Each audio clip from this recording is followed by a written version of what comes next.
my breast, and the green and white upon my chest. It's such a joy for us to see, for they play football the Celtic way, with the 4-leaf clover on my breast, and the green and white upon my chest. It's such a joy for us to see, for they play football the Celtic way, for they play football. Yes. Woohoo! Easy work, Paddy boy. Easy work. Some performance. Welcome to the 4-Leaf Clover podcast. Joining me is our Paddy boy over in the Emerald Isle. Our Scotty boy's working tonight. Jerry's busy. I don't know what his name was. Jerry playing bingo tonight or something. He said, aye. He's out entertaining a woman. Is your Jerry. Davey, I think, might be joining us. I'm not sure. We'll see what happens there. So let's start off with a starting lineup, Paddy. Any major surprises there, mate? I know we were thinking there was going to be maybe a couple of changes, but you surprised with anything there? Not really, Andy. I think he went with a tried and tested. The only one I thought he may have gone, I thought we might have been up for more of a physical battle than it turned out, and I thought that's why he might have started with Ida. But he's gone with the guys that are in possession of the jersey at the minute. So I think the only real sort of choice that he had to make was who was going to come in at the back. I think Big Cameron's still struggling with like a toe injury or something, so they're probably hoping he'll be fit for Tuesday night. So Trusty coming in was probably the biggest call he had to make. The rest of the team sort of picks itself. So no real major surprises. No, there wasn't, and I think he's obviously looking ahead to the game against Dortmund. He's trying to keep his best, any kind of injury doubts for players. He's trying to alleviate, causing more problems. And I think, overall, you're looking at this game against StJohnstone that you're thinking your backup players are going to be enough. I think we kind of maybe underestimated Falkirk, but we know fair enough that StJohnstone only a Falkirk when it comes to the style of football they play, and I think that was quite evident when the game started and you seen the way they were lining up with Celtic, when we first kind of started the game. What'd you make of the start of the game, Paddy? Were you happy enough? Were you? I thought we got off to a good start, Andy. As you say, it was interesting to see how they were going to come after us. But if you compare the two performances, with StJohnstone playing at home and Falkirk playing at Celtic Park away from home, it was night and day. And again, the one thing I did, notice we noticed that again, the number of empty seats in the stadium. Absolutely. I just don't know what's going on from a marketing and from trying to make money side of the game for StJohnstone. I just can't get my head around that way. You'd have so many empty seats there, and when they know full well that we would take every one of those seats and pay for them. So but that's another debate. But no, I thought we got off to a really good start. I thought we sort of got the ball down. We got playing early. We were getting the ball wide. We were starting to stretch them. One touch stuff again. Again the midfield dominant in the game, and I think StJohnstone were basically, when you look at it now, I think they were going for damage limitation from the first whistle. It looked to me as though they were, they knew that, listen, we could get a bit of a doing here, so we don't want to just be embarrassed. There was one or two times where they could have done what Falkirk did last week and built out the back, but they just seemed happy just to belt the ball down the field. And even as the pundits in the Sky were saying there, or on the TV were saying that, if you just sit in and defend against Celtic, you're eventually going to get undone. So but I thought we made a really good start. Brendan said before the game, we wanted to keep going with the level of intensity that we have been playing at, and the speed and the power in our game, and I think that's what we got, especially early on. Mm-hmm. I think Celtic were playing that, especially Kuhn, when he was getting the ball outside, he was cutting in quite a lot and trying to play that kind of lofted ball over the defence. Yeah. But I think what was quite evident with StJohnstone was at times we're playing with 7 players across that back line there, mate. personally, for my personal opinion, the two up front, at times it looked as if it was a 5-3-2, but almost like pulling back to seven at the back at times. Yeah. Celtic were that dominant in possession. I thought if the front two for St Johnstone were pushing on a wee bit, but they were leaving big gaps in the midfield at time as well. But it was giving Celtic plenty of time to play, and I think that was their strategy, was to just sit back and try and hold Celtic back as long as they can. And that's just a crazy strategy, because if Celtic are on the ball, they're going to absolutely scalp you, so you're going to get beat anyway. I don't know how they kind of look at teams like Falkirk and go, you'd be as well coming out and having a go. What is the point in sitting back? Get at home. And just touching on what you're saying about the fans as well.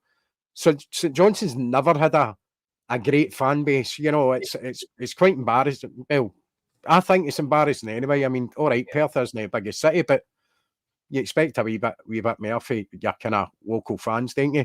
I think they've cut their nose off to spite their face at times. But hell mend them there. They're the ones that are going to be looking for the dosh when they're really needing it, you know. But anyway, let's get into the game, mate. 4 minutes, Calmark lofted a ball to Maida, tries to knock it back to Kogo, and the keeper gathers, and it was offside anyway, mate. With a few kind of chances there in the 6 minute, Scales to Trusty, through and goal. Trusty receives the ball with a great tackle. It was offside as well, mate. I thought the left back for St Johnstone was a sturdy wee unit. I don't think there were any great shakes, but he kind of stood out for me. I think he didn't get anything up too easily. He was up against Kuhn, which is a hard task, mate. It's a hard task. So, as we spoke about, the initial kind of period for Celtic, they're basically trying to break St Johnstone down, aren't they? They're trying to break up that defence. We kind of moving the ball about, trying to create spaces, but it's very difficult when you're up against such a defensive team. Yeah, the movement and the interchanging from us, especially amongst the midfield players and the wide players, is just I'm surprised at St Johnstone. They were chasing shadows, and we were again, as I say, the speed and the intensity of our game is just something that it's becoming a part now that there's obviously not very many teams in Scotland that are going to be able to live with that. Just the way we play, the way we approach the game, the constant movement of the players like Engels, McGregor, just the movement from the middle of the field. Bernardo, I thought, was excellent again. And again, it was just like, you could just see the Celtic players. There's never, well, maybe looking at it, we probably should have been in front earlier than we were, but there was never any panic. The players never ever seemed to sort of say, you know what, we're panicking here. We need to get this goal. Celtic just keep doing the thing. As I said to you before, we just do what we're doing. We play our football and we trust the process. And when we trust the process, we get our results. And that's exactly what it was. There was never an ounce of panic. If we just kept doing the same thing, we kept doing, because we know that's what we'll eventually we keep knocking on the door. We'll eventually get in. And that's exactly what we did. We probably could have been 3 up, 2 up at least before we did score. But there was no panic, or there was no suggestion that they were getting desperate or anything like that. They're just they're just playing with that flair and that imagination that they just know that the breakthrough is going to come. I think you just touched on Bernardo there, who did have a really good game, and he's come in place of Hatate.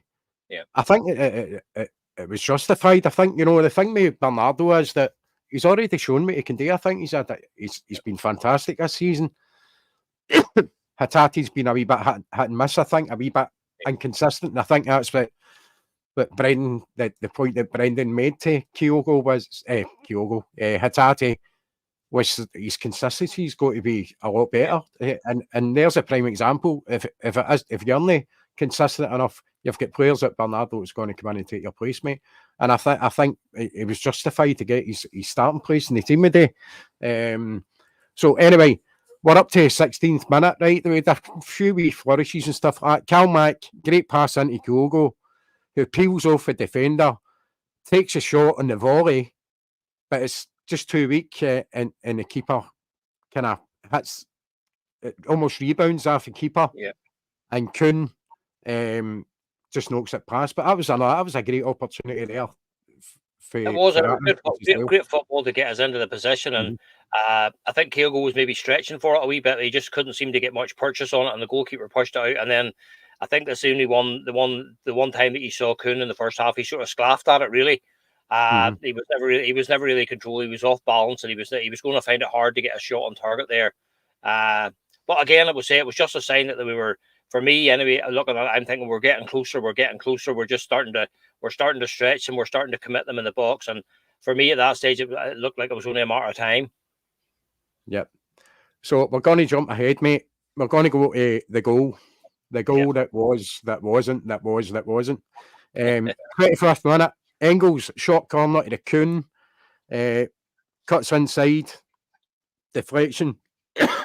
Excuse me, I'm a wee bit loaded, so apologies. To Kuhn, cuts inside, shots deflected to Media, pounces on it, great left foot volley, and we're celebrating because it's an absolutely fantastic finish, mate.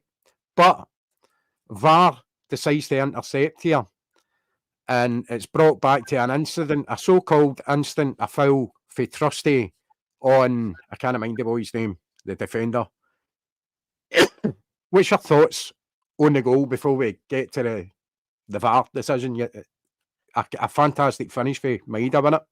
What a finish! The ball just broke up, and without thinking, he's just lashed it beyond the goalkeeper. Absolutely no chance for the keeper whatsoever. He's just put his foot through the ball, and like you say, we were celebrating not only a goal but a cracking goal as well.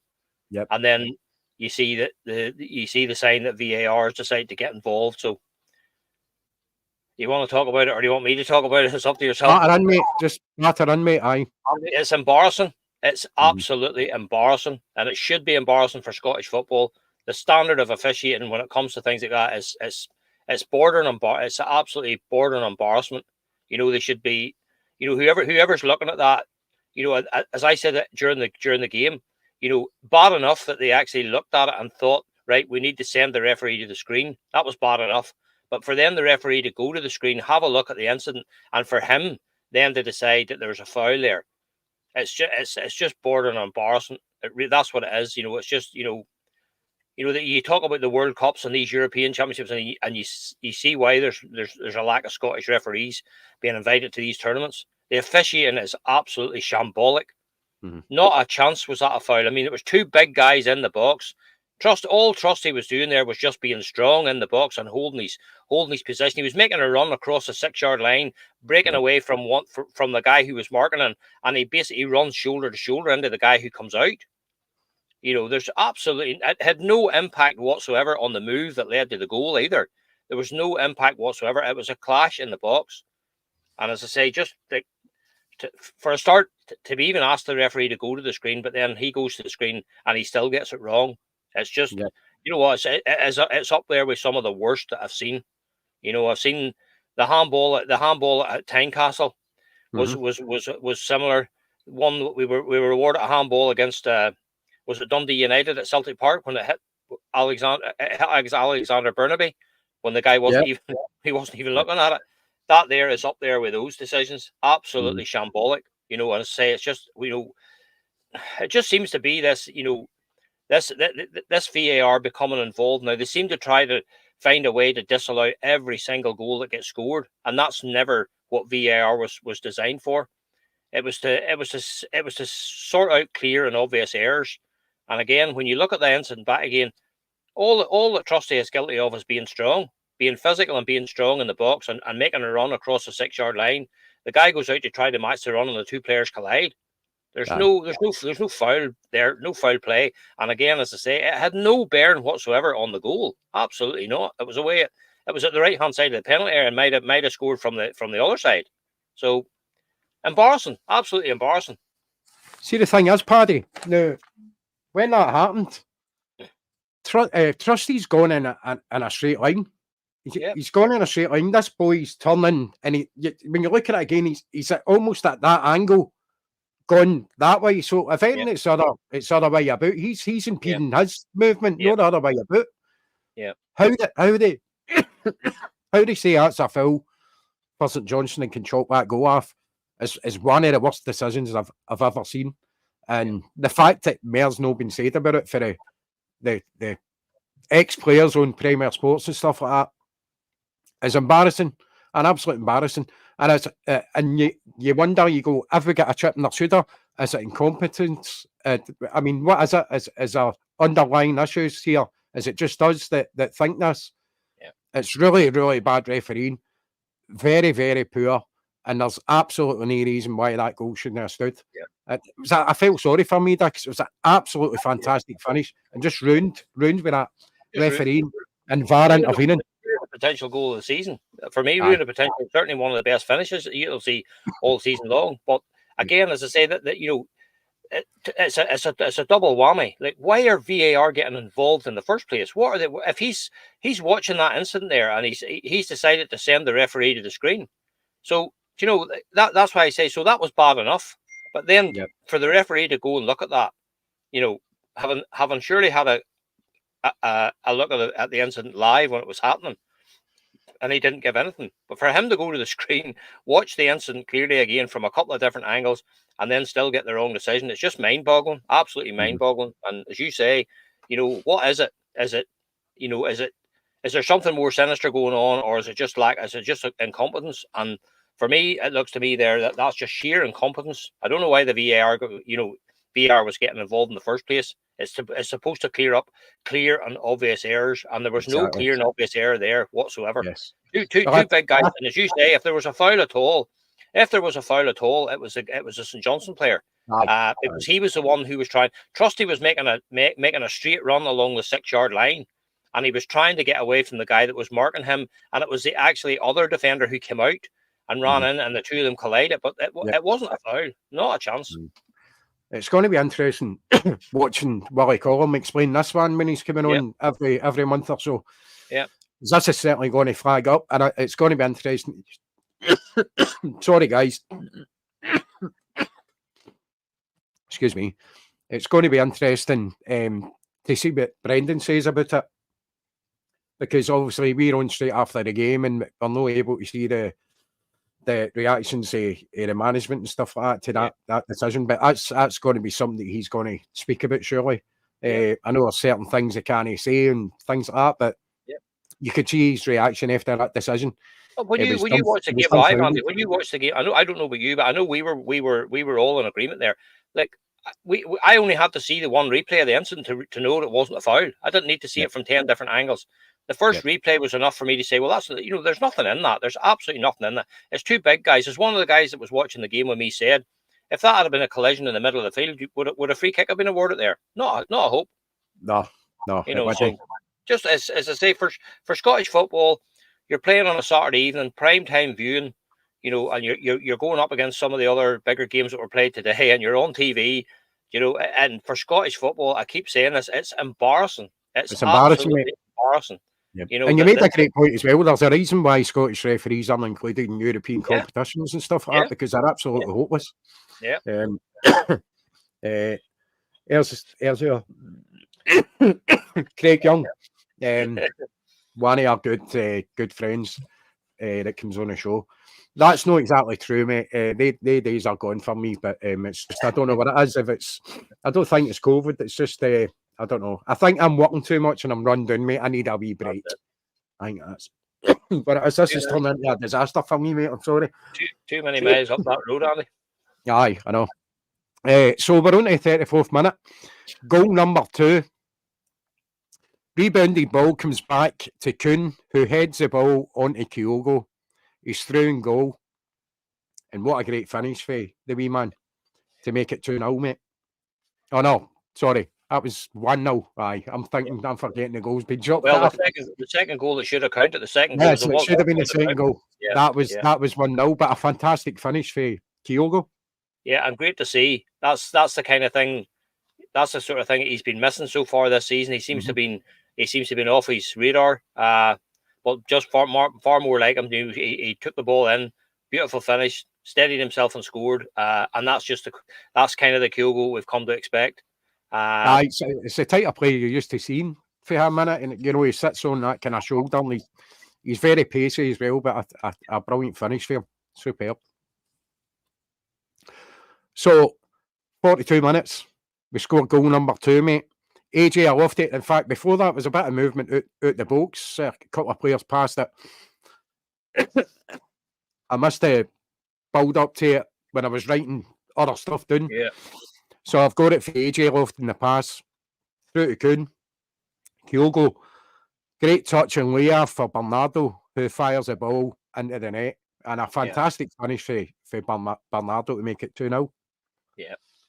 Great football all around. That's where that was the part of the game where we were saying that Celtic can smell blood here. They'd got the breakthrough, and you could just see that would have been, that could and should have been the third goal. But at that stage we were just saying, the Celtic players just fancy this here. They were swarming forward. They were, StJohnstone couldn't even get out of their own box. They were struggling to get out of their own box, never mind get up the field. And I mean, wonderful one-touch football again. Brilliant play, lovely layout from Kyogo. Bernardo takes a wee touch, drops the shoulder, and what a finish. You know what I mean? Just cool as you like, curled it away from the goalkeeper. Not a hope for the keeper again. Mm-hmm. Brilliant finish again. And again, just what we're saying. We've been saying this from since the season started. McGregor, Bernardo, Hatate, Kuhn, they need to shoot more from outside the box. Because they have the ability to do it, and when they do it, they can score. And that was just a classic example there. Great finish. That is because we know Bernardo's well capable of doing that. He's done it plenty of times for Celtic, and we know he's a quality player. So great to see him getting a goal, especially after getting the heads up for the start. Yeah. So 2 minutes later, I'm going to. This is going to be a disaster for me, mate. I'm really sorry. My throat is so dry. 44th minute, Kuhn to Maeda, lay off to Taylor, who plays a fantastic ball in. Great ball to Kyogo. And the wee man headers it into the net. One of the smallest players in the park, and just a great header into the back of the net, mate. That's 3-0.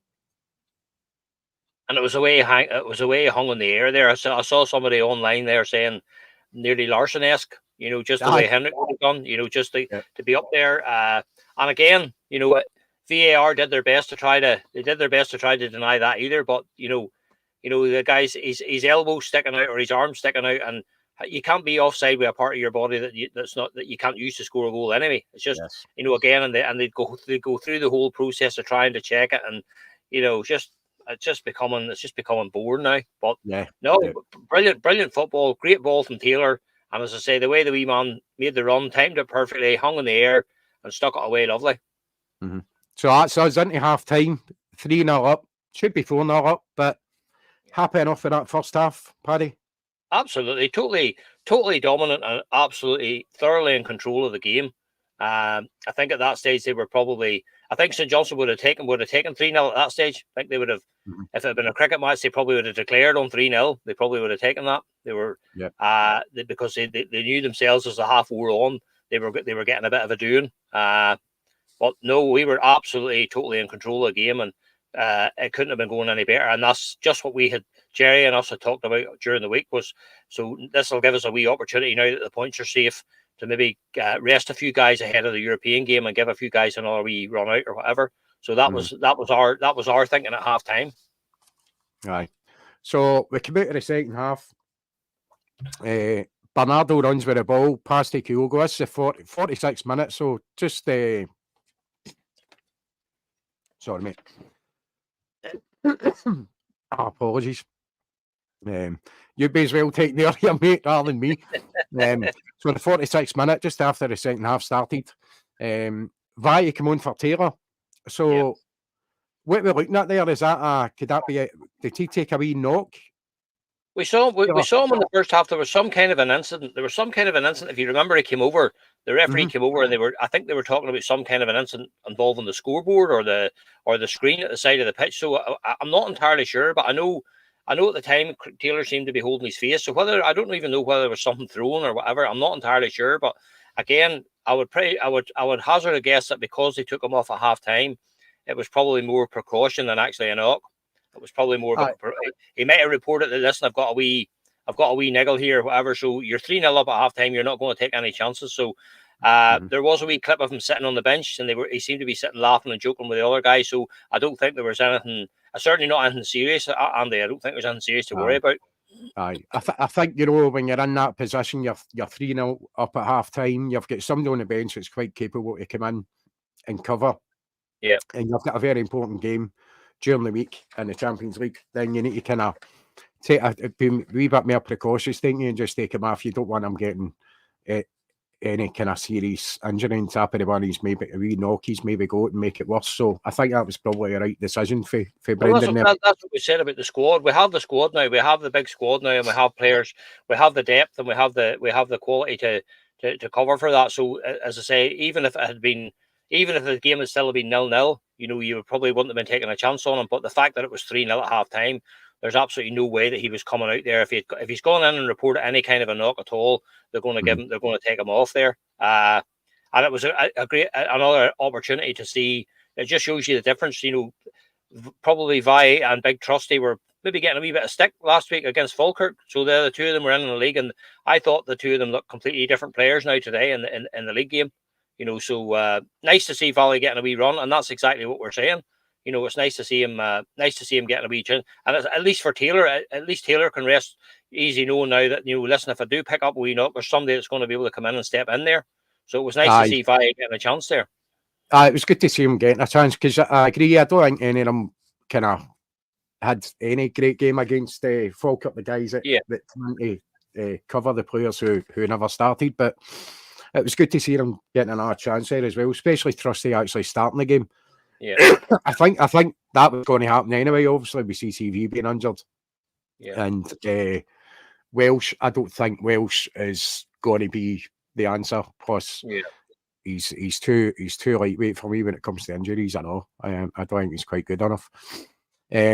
So 46 minute, Bernardo runs with the ball past the goal, takes it past the defender, shoots for him just inside the box, and I think the ball went out. Actually, I think he knocked that out or past the post. So 53 minutes, mate. Celtic go 4-0 up. Corner, Engels shot to Kuhn, rolls to Kalmack, and a glorious left foot shot for low into the corner for outside the box. And this is something that we've been kind of used to Kalmack doing this season, and it's taking the kind of shots on for outside the box. I don't even know. I should have really kind of looked into how many goals he's actually scored this season, but he scored a few, mate, and they all seem to be belters for outside the box. And he's picking that short side as well, Andy. He's picking the short side a lot. He's done it nearly in every game so far. Yeah. He did it against St Mirren away. Was he picked the short side? But again, you have to give credit to the guys in front of him. The corner was played short. It was a nice wee move. It gave him a bit of space, but the guys in front of him were providing a bit of a block for amongst the defenders and the goal. I don't think the goalkeeper actually saw it. I don't think he actually didn't see the thing at all before it was past him. So Callum's very, very good at. He's good at identifying that short side there, and again, just what we've said before, all our midfielders, they're every single one of them, they're all capable of shooting from outside the box. They don't do it often enough, but Callum seems to have got the message anyway. So brilliant finish, brilliant move, brilliant finish, and just what we've been watching this season from, just exactly what we've come to expect from. Aye, fantastic. He's been fantastic for that this season, mate. So 64th minute, the subs are made. Forrest comes on for Kuhn. Engels goes off and Hatate comes on in his place. And Big Ida comes on for Kyogo. So it's good to get these guys on. I think, you get to that 60, 65 minute mark. That's when you want to start making changes if you can. And at 4-0 up, you're expecting the changes to be made, especially with the huge game coming up in the Champions League. It's vitally important that we do manage our squad and use our players appropriately. And I think in Brendan done that. We're bringing on, again, quality players to come on to replace the guys and give them a wee rest. That's it. And you could just see, I just saw the camera cut to the interim StJohnstone manager, Andy Kirk, on the touchline, and you can just literally see his face going, look at this, look at these guys are 4-0 up, and look at they're able to bring on. Do you know what I mean? It really was like, I did sort of feel sorry for the guy at that stage, because I just thought, you're bringing on international quality players and you're already leading 4-0, and you're replacing quality with quality, which is exactly what we've been saying. Now that they did push the boat out and bring in a few quality players, now instead of bringing on guys like Mikey Johnson, and with all due respect to these guys, they look at the caliber player we're able to bring on now, and that's exactly what we're saying, the guys that are coming on, Andy, too, they're absolutely champing at the bit to get into the team. They're absolutely trying to, they can see that, they can see what it takes. So you can't just come on now just and stroll about for 20 minutes and, knock the ball around. You're going to have to come on and produce. And that's what I said, when you're bringing Big Ida on and you're bringing Hatate on, that's the caliber of player that you're able to bring on. And as I say, it just highlights what I said to you at the start. There's very few teams in Scotland that are going to be able to live with Celtic at the moment with the quality of player that we have. We probably have another team in reserve there that we could probably go deep and a long way to winning that league on their own. But as I say, it's just wonderful for Brendan to have that. And as I say, I did see, if you watch it back, you will see the camera sort of cutting to Andy Kirk. And you can just see the guy's face going, look at this here. You know what I mean? These guys are leading 4-0 and they're bringing on international footballers, and what he's bringing on young guys of 17 and 18, so it is what it is. Look, we've been crying out for a long time to invest in a bit of quality in the squad, and that's exactly what we've done. And as I say, I know that they said beforehand that they won't focus on anything other than the StJohnstone game, but you can obviously see Brendan is obviously thinking ahead to Tuesday night. It's a wee chance to give the likes of Kuhn and them a rest, and Kyogo and Maida and people like that have done a lot of running and all the rest of it. So it was definitely the right thing to do, the right time to make the change, and give those guys a wee bit more running and a bit more practice for Tuesday night. I think that's a good thing. That's why Brendan says he's in a happy place now. He's got the players. He's quite happy with the players he's got now. He used his full squad, obviously, because he knows we're playing in four fronts, 4 competitions here. We've got the League Cup, Scottish Cup, and Europe as well. So, ultimately, I think he's obviously wanting to progress in Europe. So that means get better results. If it's not a case of getting through to the next round, then we need at least a couple of wins. We've got to improve when it comes to, especially at home. Especially at home, we should be looking to.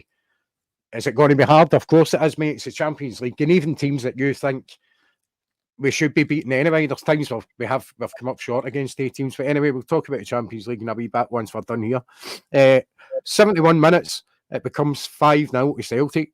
Bernardo, what about Maida, who heads it in from about 7-8 yards out, maybe a wee bit shorter than that, but Maida stepping in there again. And what a fantastic ball for Bernardo, involved again. Brilliant football all around, and again, that's what I said. That was another wee stage where you could see the players they could smell the blood there, and they were all wanting to get involved in the act. There were some of the one-touch stuff they were playing, but brilliant ball, and the way Dyson might have made his run in there and finished that off. It was just a delight to see him getting a goal after being denied that one earlier in the first half. So great to see him getting on the end of it, and great to see him finishing it because that's sometimes what lets him down. It's just his finishing, so sometimes lets him down. But top drawer ball into the box and a top drawer finish from him. Aye, he's I think Maida, he's almost a Jekyll and Hyde character, isn't he? I mean, he's so industrious, and we keep saying the same thing all the time talking about Maida, but he's so integral to his team, and the way that he presses for the front, he defends for the front. I mean, even towards the end of the game there, we're 6-0 up and he's still chasing the ball back to try and win it.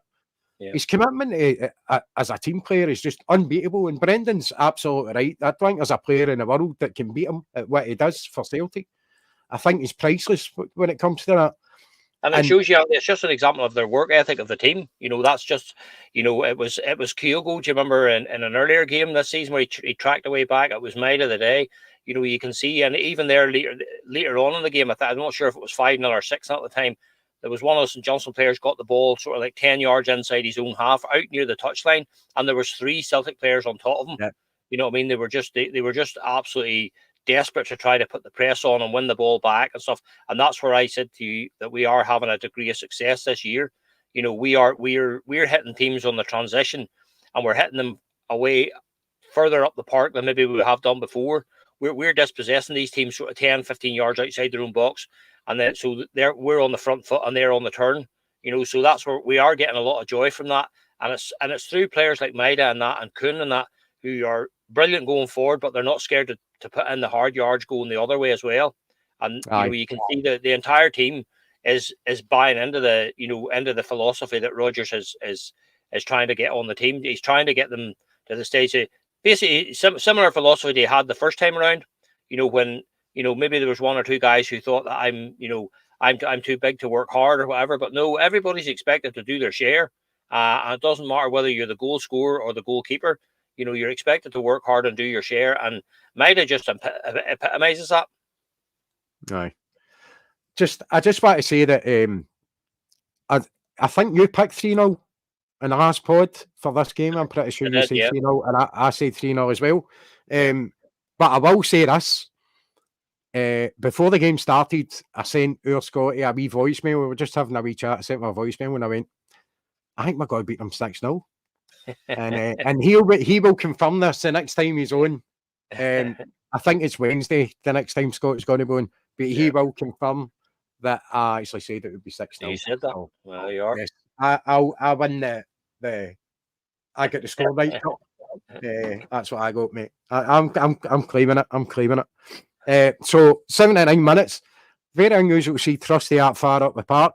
Yeah. He has a great shot for outside the box, mate, and it just goes by the post. But a superb effort for him.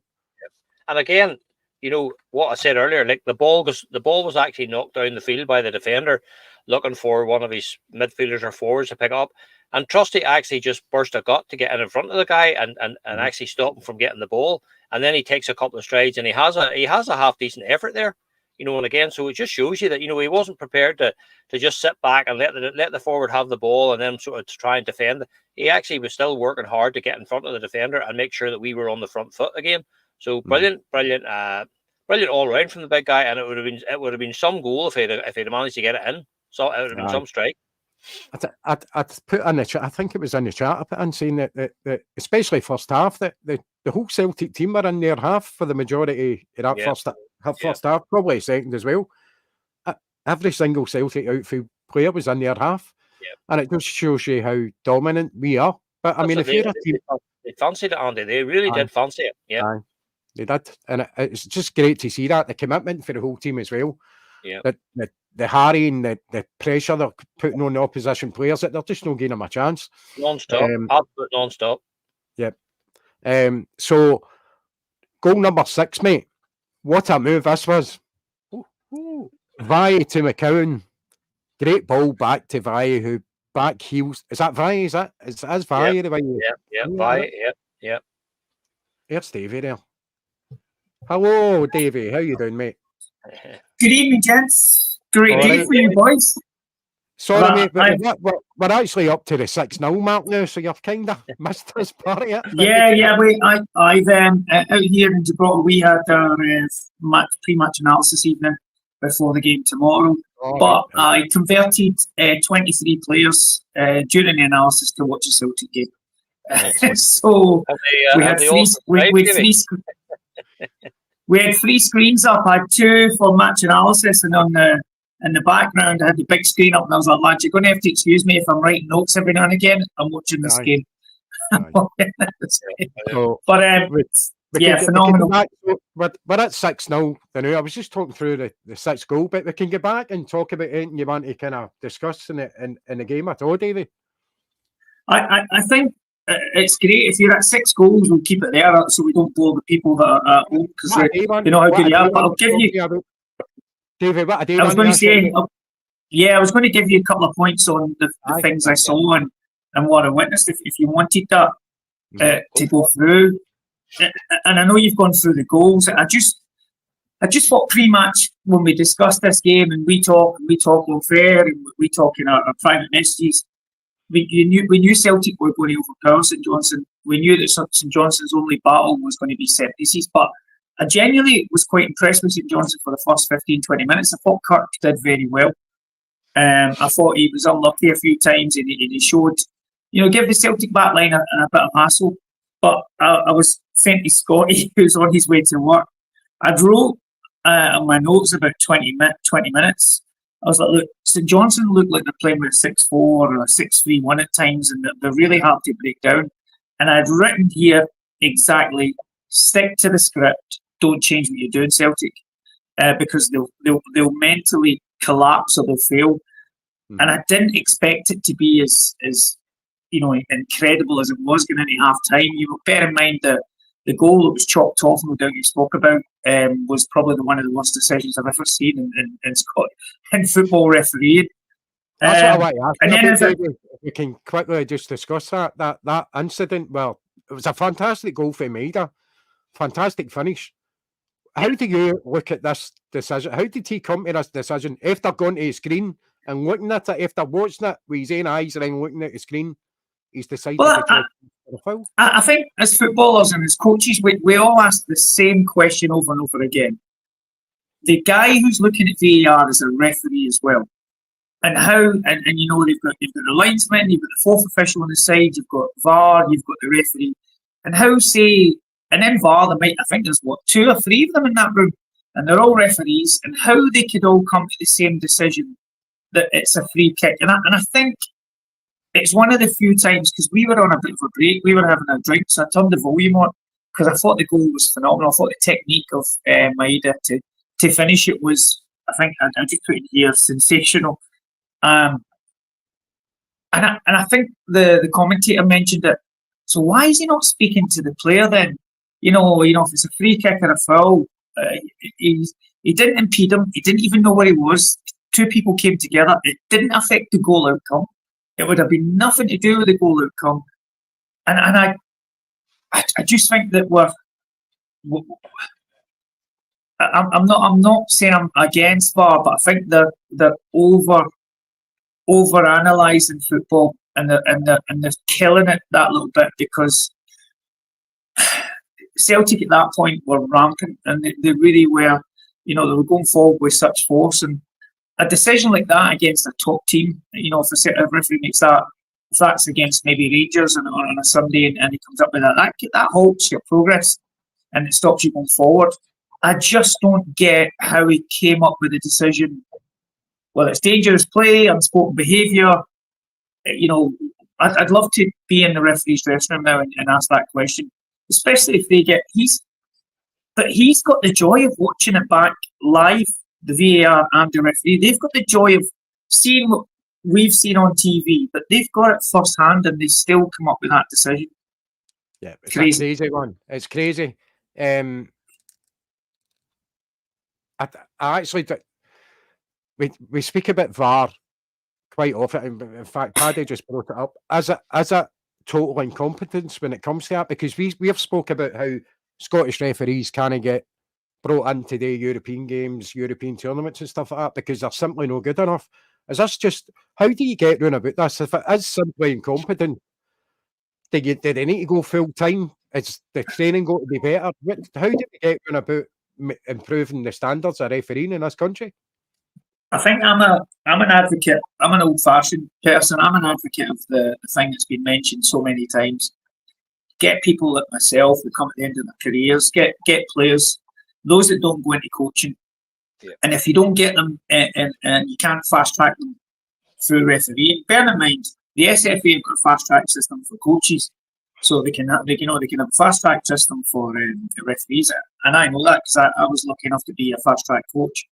But you bring players in, and if you don't bring them in and push them to the highest level because maybe they've got a lot to learn about the laws of the game, you bring them in, you give them as many referee badges as you can and use them in an advisory role. And if there's a player sat in that VAR cabin today, the player just says to the other referee, let that play, let that go. That's a coming together of 2 players and you let it go. And I think what they do is they're almost accounts in the sense that they're going, did the 2 players come together? Was he impeding? Rule 3, line here. Did that happen? Whereas we sort of looking at the common sense as football fans and football players and go, didn't he mean it? Ran into him. Was an accident. Didn't he affect the goal? And it can be a foul if you run into somebody that's an accident and you didn't mean it, and you can take the goal off, especially if it affects the play. But that coming together, those 2 guys did not affect the play. It was equivalent of somebody running into the hot dog stand and banging their head. Yeah. Embarrassing, that's what it is. Yeah. So anything else you want to mention, Davey? In summary, for me in the game, especially as you're at the sixth goal, at the start part of the game, StJohnstone were crowded centrally, and that's why I will rate Celtic stick to the game. You don't have to force centrally, just keep going around at the side, because I thought Johnstone on the right and Maeda on the left were absolutely sensational, and they were getting behind the fullbacks and delivering. And you had the chance from Kuhn earlier on about the 16th minute, Kyogo in there. At Celtic were creating chances, and I was just thinking the way StJohnstone have set up almost a 6-4 and 6-3, it will come. It really surprised me. It really shocked me, especially the start of the second half, how StJohnstone came out and almost tried to play again.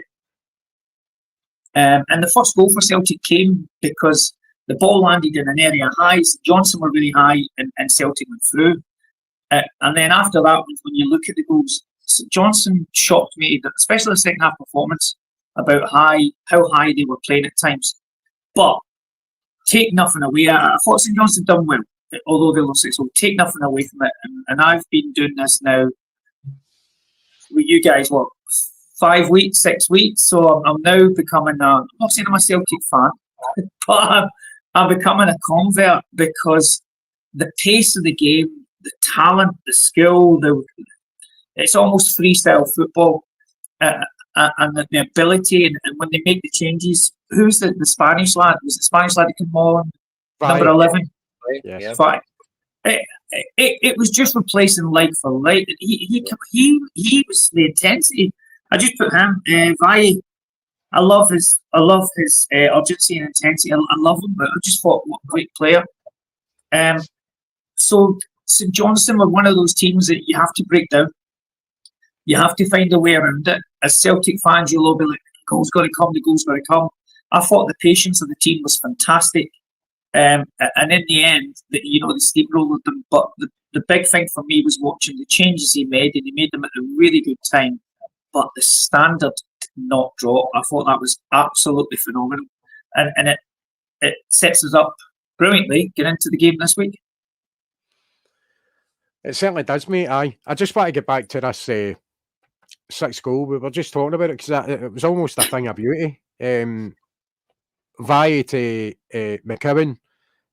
Great ball back to Valle, and a lovely wee back heel to Ida, and he just coolly slots the ball in the back of the net. Absolutely fantastic move for Celtic. Brilliant goal again. Trying to, they had a look at that too. They tried to find some way of getting involved in that one as well. And as we said before, that's what it is. It's supposed to be, the VAR is supposed to get involved if it's a clear and obvious error. But there's no clear and obvious error in the first Maeda goal that was disallowed, and there was certainly no clear and obvious error made there. But at that stage, as I said, Andy, I think StJohnstone were gone. I think they were actually gone, and I think Celtic were just, it was a bit of the champagne stuff they were playing at that stage, so they were trying the wee tricks and flicks, But again, just top drawer, big Edie just stroked it away as if it was, a stroll in the Sunday park, So just brilliant all round. But as I say again, what Davey said, that we talked about that before you came on, Davey, about the quality that we can bring from the bench now, the quality that we're able to bring, it's absolutely seamless. So you can take off Engels, and you can take off Maeda, and you can take off Kyogo, and you can bring on absolute quality replacements, and they just slot in. And as we said before, everybody is buying into the philosophy that Brendan is trying to get across to them. So the guys who are waiting in the wings know before they come in that they just can't go on and just stroll about for 20 minutes. They're going to have to come on and produce and actually work hard, and that's exactly what's happening. But that goal was just a joy to watch, and again, it was just lovely again to see it not being chalked off. I've just seen a message come up there from someone, one of the fans, and one of you guys is watching the podcast, is it James Wall or whatever, and he just said, and rightly so, the goals tonight, if they've been scored by Barcelona, people will be chatting about it, over is it Eduardo goal? Is it the boy when he cut it around the fifth goal? Or the second goal, sorry. The second goal. And you look at, we discussed the goals against Bratislava and how the pace and getting in behind and the balls across, and we knew, getting Falkirk was similar.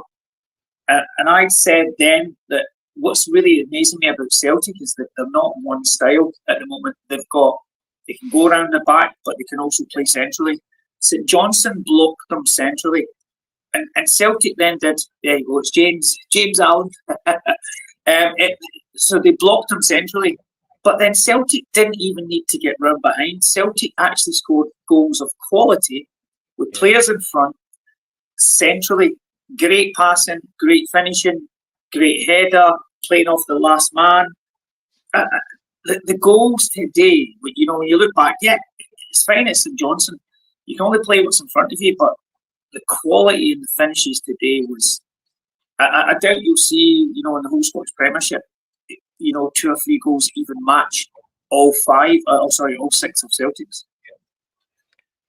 The thing is, mate, when it comes to the goals as well this season, they're spread throughout the whole team as well. There's so many goal scorers scoring for so many different positions.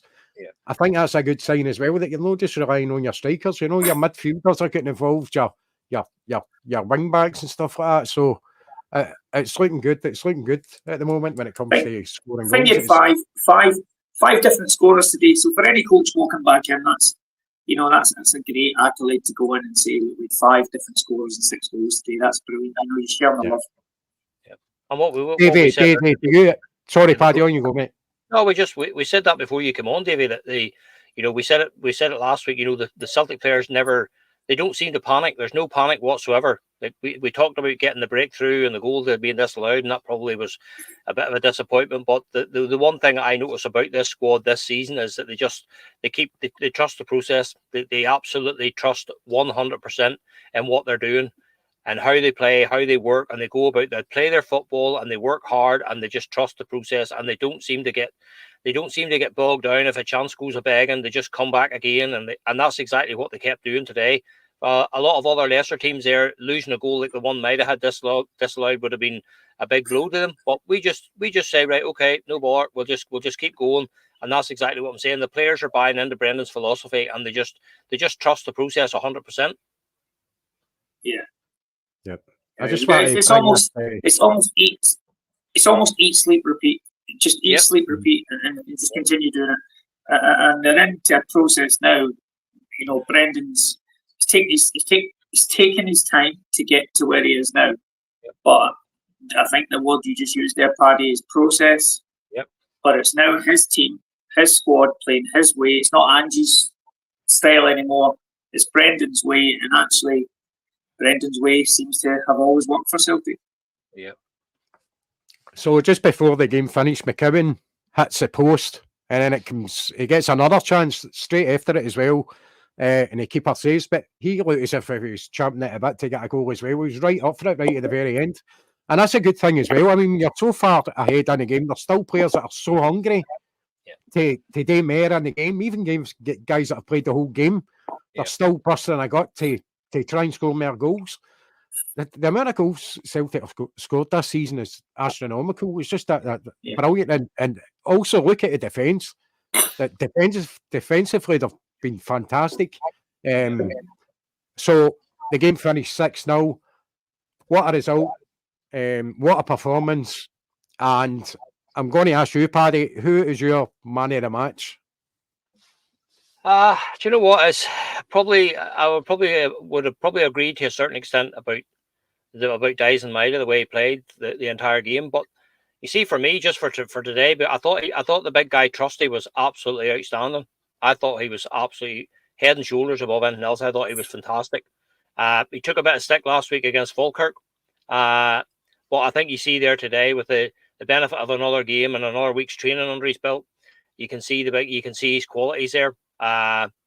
So I would give it to Austin Trusty for me today. Okay, mate. Okay, we'll send him up a bottle of 4-leaf Clover water to celebrate his man of the match award. So Celtic's get travelling to Dortmund for the Champions League during the week. Let's just touch on that. Where do you think Celtic's going to be when it comes to line-up and stuff like that? Is CCV going to appear for Celtic? with Janky Taylor, do you think it's going to be serious enough to keep him out of that tie? I don't think so personally, but what are you thinking about that? What's in your mind about the Dortmund game coming up? And then we'll get into more analysis if we've got it, what we think's going to happen result-wise and performance. Oh, it's a step up in class again.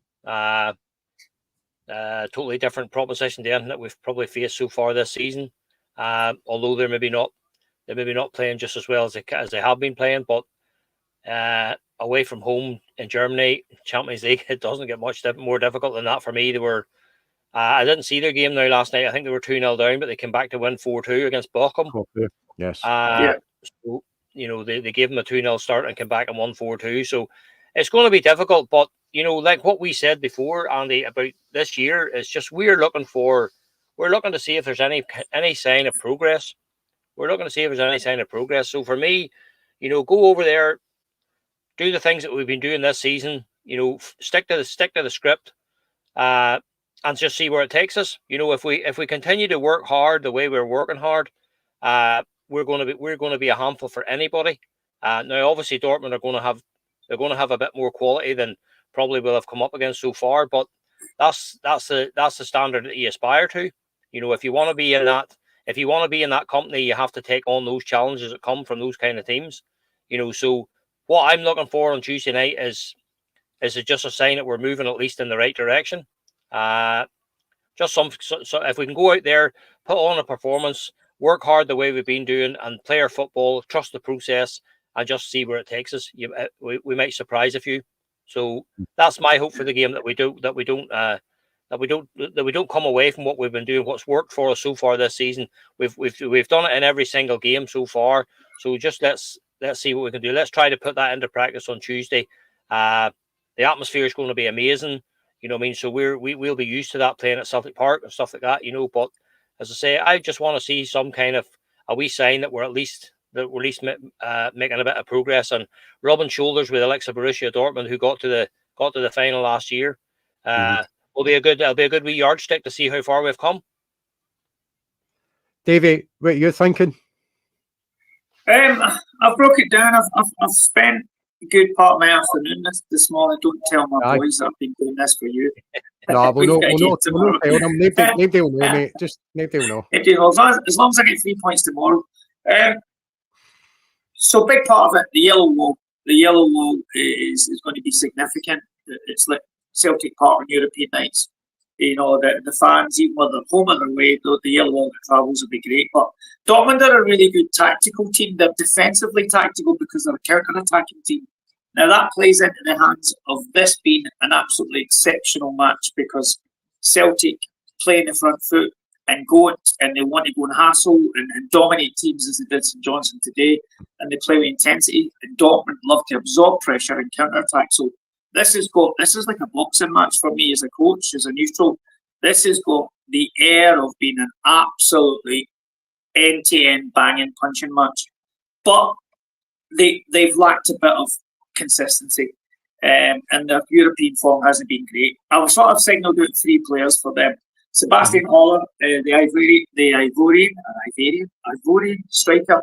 He's threat to everything he does. He's physical. He's a big, strong player, and he's going to cause problems up there.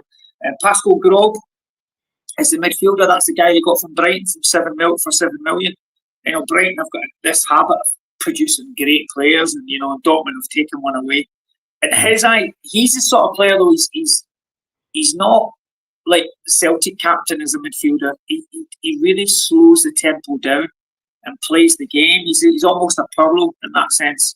He controls the tempo of the game, and in his decision, Dortmund break. And if the ball goes to him and he decides it's not on, they don't counter-attack. It's sensational to see when you look at some of the clips.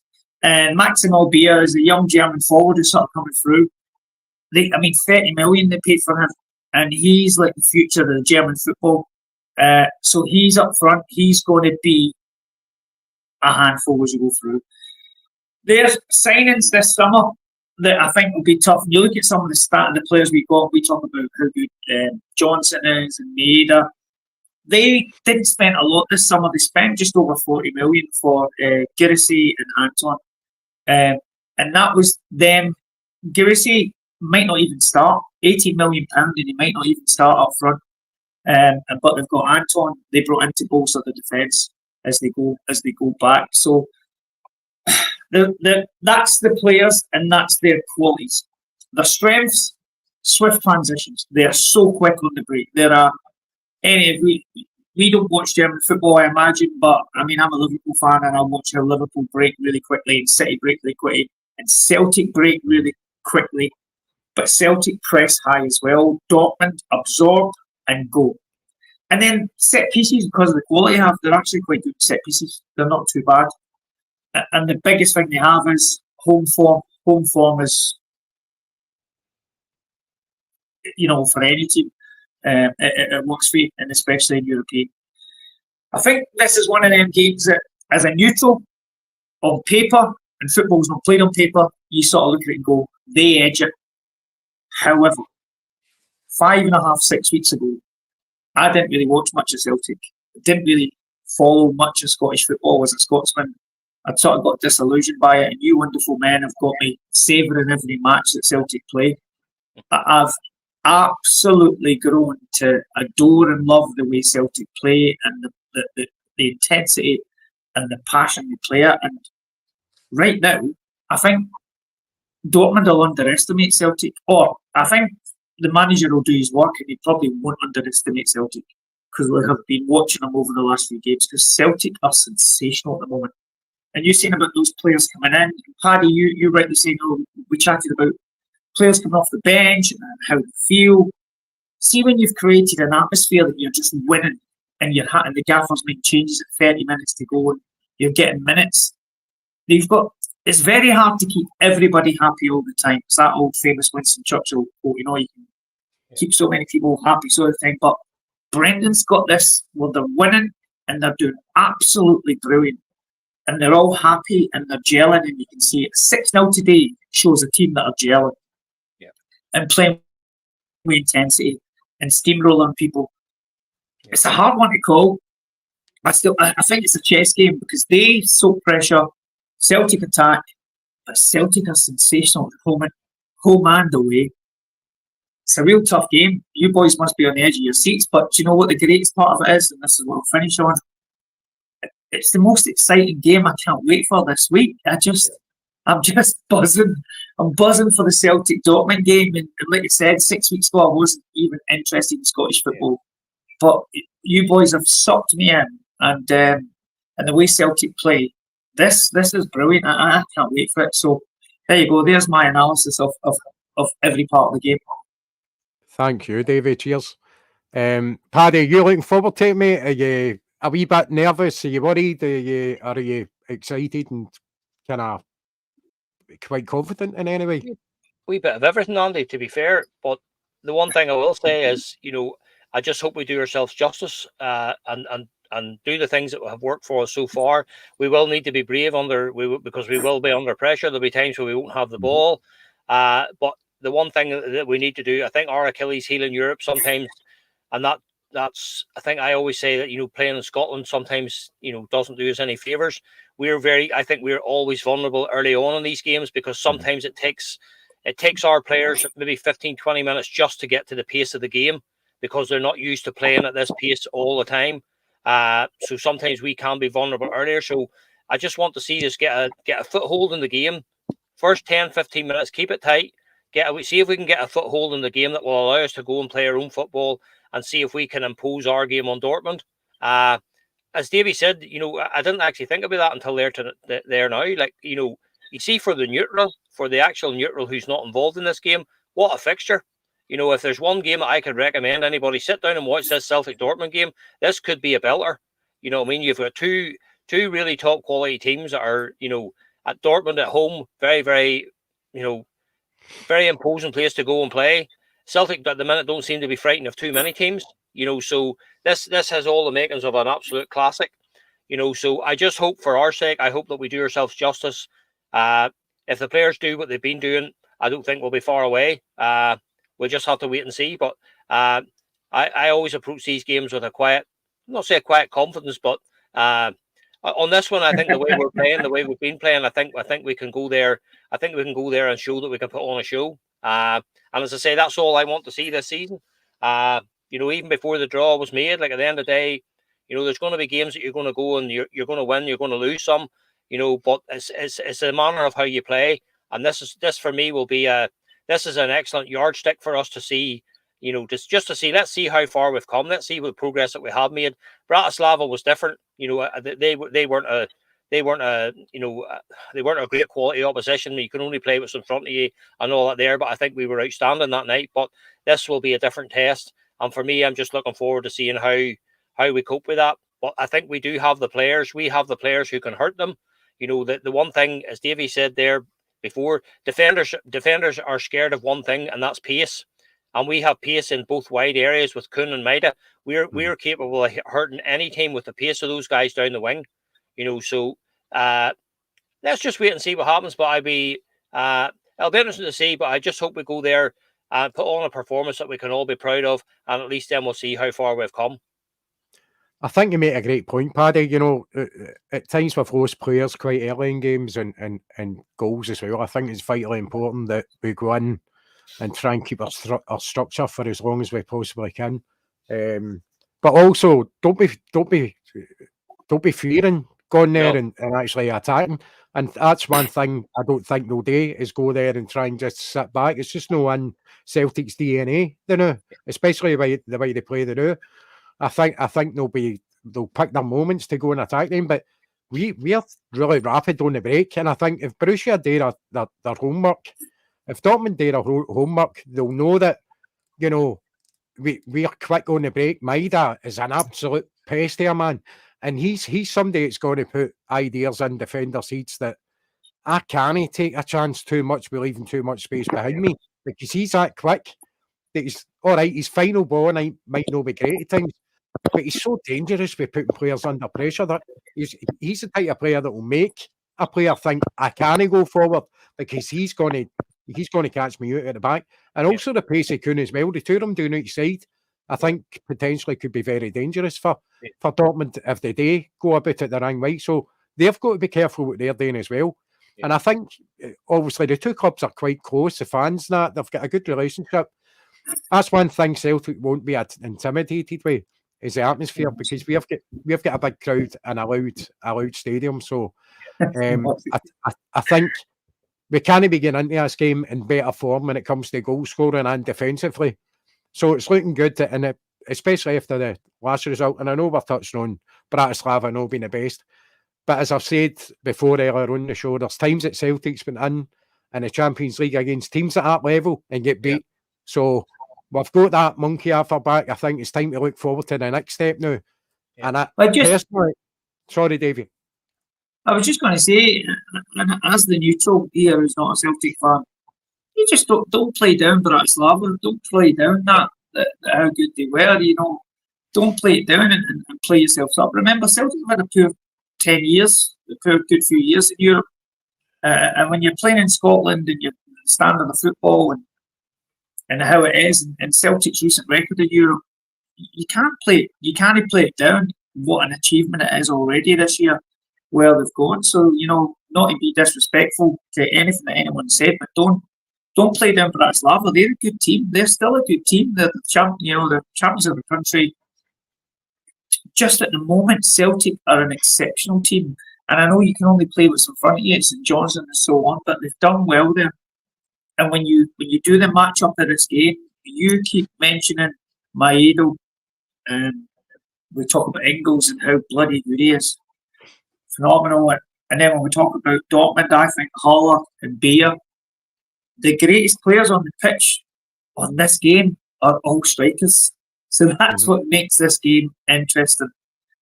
Celtic's forward line and Dortmund's forward line. So, I was just saying, as a neutral, don't play down your win against Bratislava. They were brilliant on the night. You have to beat what's there. Celtic have been brilliant game after game at the moment, and the momentum is in their court. If there is such a term, momentum in their court. But momentum is certainly with Celtic. And, I'm fingers crossed and I'm buzzing for the match. So what we're saying here, that this could potentially be a high-scoring match? 2-2 for me. 2-2. 2-2. Yourself, Paddy, what are you thinking score-wise? Strange one, Andy. Tough one. Do you know what? I would agree with Davey. Like a draw on Dortmund would be a brilliant result at this stage, because that's what we said. If we looking at the teams we still have to play. If you can pick something up, anything along the road away from home, and when your home games, you'll be in good fettle. So, do you know what? I don't know. I might be cagier than some people think, but you know what? I'm going to stick my neck out, and I'm going to say 2-1 Celtic. Good man. Paddy, with my 2-2, I just want to add a caveat. With my 2-2, it's 2-2. We Lambert scoring for both teams. I'd be absolutely delighted with a draw. I really would. And I want to be so confident in saying that Celtic could win. I think if Celtic are capable of winning, I think 2-1 would be what I would go for. I'm also thinking Lindsay Davy as well, that it could be a high scoring draw, maybe a 2-2. I'm going to go with you, Paddy. I'm going to go with 2-1. One for Celtic. Why not, mate? We just nick it 2-1. We nick it 2-1. But I honestly think that if Celtic go away from home to that stadium against Dortmund and get a draw out of it, I think it's an absolutely fantastic result and a great position for Celtic to be in. Not that we're going to go and play for a draw, but if it ends up that way, I'd be more than happy. Absolutely delighted with it. We couldn't be going into the game in any better fettle than we are. We couldn't ask to be going in any better form than the way we've been playing. We're scoring goals. We're steamrolling teams. We're making it look easy. So we couldn't be going in any better. And again, as Stevie said, the Bratislava game, you can only beat what's in front of you. And again, when you look across the results in the Champions League over the last couple of years, you score 5 goals in the Champions League it takes a bit to do that against anybody now. So that was a hell of a result against Bratislava, even though they maybe weren't the greatest opposition in the world. But I think we're going into this in fine fettle, and let's just go trust the process, keep doing what we've been doing, play our football, and just see where it takes us. Right, so that's that just a bit covered. I just want to mention during the week we had Simon Donnelly on the pod. He was last guest at Tommy Burns month that we had, and a fantastic guest to have. So if you haven't seen it yet, have a wee look back. It's on the YouTube page. Just have a wee look at it. And the other ones, obviously, done one with yourself, Davey, as well, and Jerry being former YTS players that come on under Tommy Burns when Tommy was there as a player as well. And his son, Jonathan, Johnny, as he likes to get called. So we've had the guests on last month. Still this month actually, but Simon was the last guest we had on, so it's worthwhile having a wee look at that, have a wee look back on it. If you haven't subscribed, press subscribe, help us out a wee bit. It doesn't cost anything, it takes you a wee minute. We'd really appreciate it. We're trying to grow the channel and do more things and stuff like that, and that really helps us. So we're going to be back with a post-match on Tuesday in the game with Dortmund. Are you joining us, Paddy? You'll be joining us for the post-match, and yourself, Davey, are you busy or? I'm just looking at my diary here. I'll be around. We'll be finished training. We're double session at the moment. We're mornings and evenings, but even if it's post-match, I'll be able to jump on after I've quickly analysed the game, definitely for you. So I'm more than happy to do that. I do love it. I do love it. Someone said there, give us the Celtic song, so I need to know what the Celtic song is first before. Don't even try it, Davey. Don't try it. Okay. Listen, gents, it's been absolutely brilliant. Thank you for having us. Yeah, hey, Davey. Right, mate. Right, Davey. Take it easy. Cheers, mate. That's your Davey away. So we're basically at the end of the show, but I just wanted to mention that obviously the post-match on Tuesday, Scotty is working that night as well, so you're going to have to put up with me hosting, unless your Paddy boy wants to have a wee shot. He's more than welcome to do it if you want. We'll wait and see where we are on Tuesday night, Andy. Let's see if we can get through this Dortmund game. Yes, but we will be on for a post match as always. Yeah.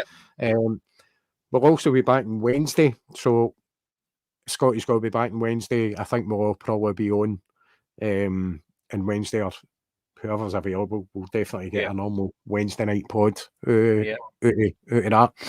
And we'll touch on, obviously, the ones that weren't on the post-match. We'll be able to, maybe 24 hours later, we'll be able to have a better look at and have a different aspect to whatever the result's going to be for what we thought in the post-match. Because sometimes I think that does happen. When you come on a post-match immediately after the game, it's a kind of raw emotion. It's maybe 24 hours later or something, you get to watch it back again, you look at the game a wee bit differently. Maybe you've got a different opinion, so that's a good thing. So we'll be back as normal on Wednesday, but the post-match on Tuesday, got loads of other things in the pipeline. What's our plans for the future? A wee bit of different things happening in October, wee segments and stuff like that. So we're looking forward to that. We're growing gradually, we're getting there. But there's loads more to come. We're constantly trying to improve and bring good stuff that people want to watch, you know. So fingers crossed we continue to grow. But that's down to everybody that comes on and watches us and comments, and we appreciate every single one of you. So thanks again for that. Just want to say thanks to yourself, Paddy, for coming on, joining us, giving us your informed opinion on the game as per usual. It's been a pleasure having you on. And Davey, he's away now, but thanks very much, Davey, for jumping on and giving us your opinion on the game. So that's us. Anything else to say, Paddy boy?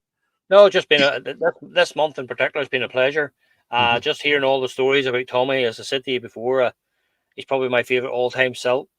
Just when I was growing up as a wee boy, that's my memories. My memories of Celtic early on were Tommy Burns, and so just to be able to chat to Jonathan, chat to Simon, listen to Jerry and Davey, all the wee stories about him, you know, like it's just been an absolute pleasure for me to be involved in it. As I say, you know yourself, Andy, some of the stories that we've heard have just been, and then some of the stories that we didn't air. Some of the ones that we did. There's things that's that have been said, things that have been kind of missed out and stuff like that. So we private things that Johnny told us, you know, so those wee things there. It's just been an absolute pleasure to be involved, and I just hope that all the viewers hope they took as much pleasure out of it as we did. So listen, everybody, just thanks for liking, thanks for subscribing. Just tell your pals, share it with as many people as you can. Stick it on your socials. You know, the Four Leaf Clover podcast. You won't be disappointed. Just share it with as many people as you can and help us to grow the channel. Thanks, Paddy. So I'll see you on Tuesday night. Everybody, thanks for joining us, and take care and stay well. Hail, hail, guys.